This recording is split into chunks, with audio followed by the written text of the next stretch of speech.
வணக்கம். உங்களோட சாதாரணமான ரொம்பவும் போர் அடிக்கிற பிரசன்டேஷன்களை எப்படி உயிரோட்டமான விஷுவல் அனுபவமா மாத்துறதுன்னு பார்க்க போற இந்த ஸ்பெஷல் வழிகாட்டிக்கு உங்களை வரவேற்கிறேன். இன்னைக்கு நாம ஒரு செம்ம இன்ட்ரெஸ்டிங்கான ஸ்டெப் பை ஸ்டெப் டுட்டோரியலை தான் பார்க்க போறோம். கொஞ்சம் பவர் பாயிண்ட் மேஜிக் கத்துக்க நீங்க ரெடியா? உங்களோட எழுத்துக்களுக்கு பின்னாடி இருக்கிற பேக்ரவுண்ட் டிசைன், அந்த எழுத்துக்கள் வழியாவே ரொம்ப அழகா தெரியற மாதிரி ஒரு ஹாலோ எஃபெக்டை எப்படி உருவாக்குறதுங்கிற ரகசியத்தை தான் நாம இன்னைக்கு டீகோட் பண்ண போறோம். சரி, இன்னைக்கு நாம என்னென்ன பார்க்க போறோம்னா, முதல்ல ஒரு ஸ்ட்ராங்கான அடித்தள அமைக்கிறது, அடுத்து அந்த மெயின் மேஜிக் ட்ரிக், அதுக்கப்புறம் ஒரு முழுமையான ஸ்வாட் டிசைனை உருவாக்குறது, அப்புறம் பழைய மற்றும் புதிய மெத்தட்ஸை கம்பேர் பண்றது, கடைசியா ஒரு ஃபைனல் டச். அவ்வளவுதான், ரொம்ப சிம்பிள். ஓகே, இப்ப நாம முதல் பகுதிக்குள்ள போகலாம். அடித்தளம் அமைத்தல். இதுல முதல் படியா ஒரு சூப்பரான பேக்ரவுண்ட் இமேஜை செட் பண்ணணும். உங்களோட ஸ்லைட்ல ரைட் கிளிக் பண்ணி ஃபார்மேட் பேக்ரவுண்ட் ஆப்ஷனுக்கு போங்க. அங்க பிக்சர் ஆர் டெக்ஸ்சர் ஃபில் அப்படிங்கறத செலக்ட் பண்ணிக்கோங்க. இப்போ ரொம்பவும் கலர்ஃபுல்லான ஒரு இயற்கை காட்சியோ இல்லனா ஏதாவது ஒரு அப்ஸ்ட்ராக்ட் இமேஜியோ உள்ள கொண்டு வாங்க. ஏன் இப்படி ஒரு பிரைட்டான பேக்ரவுண்ட் யூஸ் பண்றோம் தெரியுமா? அப்பதான் கடைசியா வரப்போற அந்த ஹாலோ எஃபெக்ட் பார்க்கறவங்களுக்கு ரொம்ப தெளிவா பளிச்சுன்னு தெரியும். இப்போ இங்க தான் ஒரு சுவாரஸ்யமான ட்விஸ்ட் இருக்கு.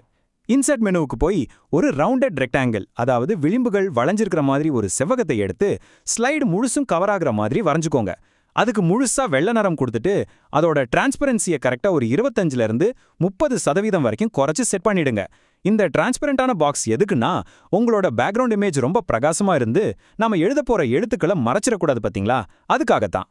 அடுத்ததா ஒரு டெக்ஸ்ட் பாக்ஸை உள்ள கொண்டு வந்து அதுல எஸ் அப்படிங்கிற எழுத்தை டைப் பண்ணுங்க. இங்க ஒரு முக்கியமான விஷயம், இதோட ஃபாண்ட் ஏரியல் பிளாக் இல்லனா இம்பாக்ட் மாதிரி ரொம்ப ரொம்ப தடிமனா இருக்கணும். அதே மாதிரி அதோட சைஸும் 200 இல்லனா 400ன்னு ரொம்ப பெருசா இருக்கணும். ஏன் இவ்ளோ பெருசா தடிமனா இருக்கணும்னா, நாம அடுத்து பண்ண போற அந்த மேஜிக் ட்ரிக் சூப்பரா ஒர்க் ஆக நமக்கு நல்ல அகலமான ஒரு சர்ஃபேஸ் ஏரியா தேவைப்படும். இப்போ ரெண்டாவது பகுதி. இதுதான் அந்த சப்ட்ராக்ட் டூல் மேஜிக். நாம எதையும் கிளிக் பண்றதுக்கு முன்னாடி இந்த டூல் ஆக்சுவலா என்ன பண்ணுதுங்கிறத நாம புரிஞ்சுக்கணும். இந்த சப்ட்ராக்ட் மெர்ஜ் டூல் அப்படிங்கிறது பார்க்கறதுக்கு கிட்டத்தட்ட ஒரு டிஜிட்டல் குக்கி கட்டர் மாதிரி தான் செயல்படும்.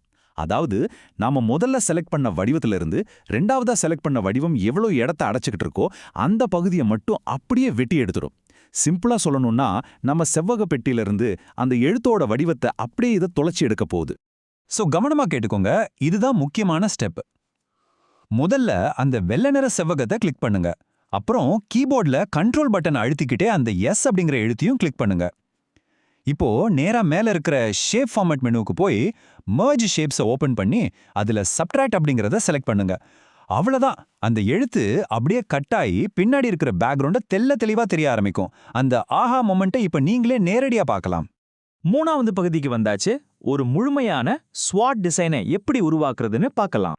ஒரு ஸ்வாட் அனாலிசிஸ்ல மொத்தம் 4 முக்கியமான தூண்கள் இருக்கு. எஸ்னா ஸ்ட்ரென்த், அதாவது பலம், உதாரணமா ஒரு நல்ல கற்பிக்கும் முறை. டபிள்யூனா வீக்னஸ், அதாவது பலவீனம், உதாரணமா பயிற்சி கம்மியா இருக்கிறது. ஆனா ஆப்பர்ச்சுனிட்டி, அதாவது வாய்ப்புகள், புதுசா ஒரு வேலை கிடைக்கிற வாய்ப்பு மாதிரி. அப்புறம் டீனா த்ரெட், அதாவது அச்சுறுத்தல், உதாரணமா நம்மள சுத்தி இருக்கிற போட்டிகள். இப்போ நம்ம கொஞ்ச நேரத்துக்கு முன்னாடி பண்ண அதே பேக்ரவுண்ட் மேஜிக் ட்ரிக்க இந்த ஒவ்வொரு எழுத்துக்கும் தனித்தனி ஸ்லைட்ல அப்படியே ரிப்பீட் பண்ணா போதும். உங்களோட முழு பிரசன்டேஷனும் செம்ம கிளாஸா ரெடி ஆயிடும். அடுத்த பகுதி பழைய மற்றும் புதிய மெத்தட்ஸை கம்பேர் பண்ணி பார்க்கலாம். இதுக்கு முன்னாடி, அதாவது பழைய 2007 வெர்ஷன்லலாம் இதை பண்றது எவ்வளோ கஷ்டம்னு யோசிச்சு பாருங்க. ஸ்லைடை ஒரு PNG இமேஜா சேவ் பண்ணணும், அப்புறம் பெயிண்ட் இல்லனா ஏதாவது ஆன்லைன் பேக்ரவுண்ட் ரிமூவர் யூஸ் பண்ணி அந்த எழுத்தை மட்டும் டிரான்ஸ்பரண்டா மாத்தி மறுபடியும் அதை ஒரு இமேஜா உள்ள கொண்டு வரணும். அப்பப்பா கேட்கறப்பவே தலை சுத்துதில்ல. ஆனா இப்போ நம்ம கிட்ட இருக்கிற நவீன முறையில 2013க்கு அப்புறம் வந்த வெர்ஷன்கள்ல வெறும் 2 கிளிக் தான். டைரக்ட் மர்ஜ் ஷேப்ஸ் டூல் மூலமா ரொம்ப ஈஸியா இதை முடிச்சிடலாம். அந்த சப்ட்ராக்ட் டூலோட உண்மையான பவர் என்னன்னு இப்போ உங்களுக்கு நல்லாவே புரிஞ்சிருக்கும். சரி, இப்போ கடைசி பகுதி ஃபைனல் பாலிஷ் பண்ற நேரம் வந்தாச்சு. நாம உருவாக்குன அந்த 4 ஸ்லைடுகளையும் மொத்தமா செலக்ட் பண்ணிக்கோங்க. அப்புறம் மேல இருக்கிற டிரான்சிஷன்ஸ் மெனுவை ஓபன் பண்ணி அதுல ரொட்டேட் அப்படிங்கிற ஆப்ஷன் அப்ளை பண்ணுங்க. ஒருவேளை நீங்க இன்னும் 2007 வருஷம் தான் யூஸ் பண்றீங்கன்னா அனிமேஷன்ஸ் மெனுல ஸ்பின் அப்படிங்கறத நீங்க யூஸ் பண்ணலாம். இந்த ரொட்டேட் எஃபெக்டை கொடுக்கறதால என்ன ஆகும்னா, தனித்தனியா இருக்கிற ஸ்லைடுகள்லாம் ஒன்னு சேர்ந்து ஒரு பெரிய கனசதுரம் சுழல்ற மாதிரியான ஒரு சூப்பரான தொடர்ச்சியான ஃபீலை ஆடியன்ஸ்க்கு கொடுக்கும். ஆக மொத்தம் பவர் பாயிண்ட் மேஜிக் சக்சஸ்ஃபுல்லா அன்லாக் பண்ணியாச்சு. ஒரு சின்ன டிரான்ஸ்பரண்ட் பாக்ஸ், ஒரு தடிமனான ஃபாண்ட், அப்புறம் ஒரே ஒரு மர்ஜ் டூல். இது மூணையும் சரியா யூஸ் பண்ணி ஒரு சாதாரண டிசைனை எவ்வளோ அட்டகாசமா வேற லெவலுக்கு கொண்டு போலான்னு நீங்க இப்போ சூப்பரா கத்துக்கிட்டீங்க. ஃபைனலா உங்ககிட்ட ஒரு கேள்வி. நீங்க இப்ப கத்துக்கிட்ட இந்த அட்டகாசமான ஸ்டெப் பை ஸ்டெப் ட்ரிக்கை உங்களோட அடுத்த ஸ்கூல் அல்லது பிசினஸ் பிரசன்டேஷன்ல யூஸ் பண்ணி எல்லாரையும் அசத்த நீங்க ரெடியா?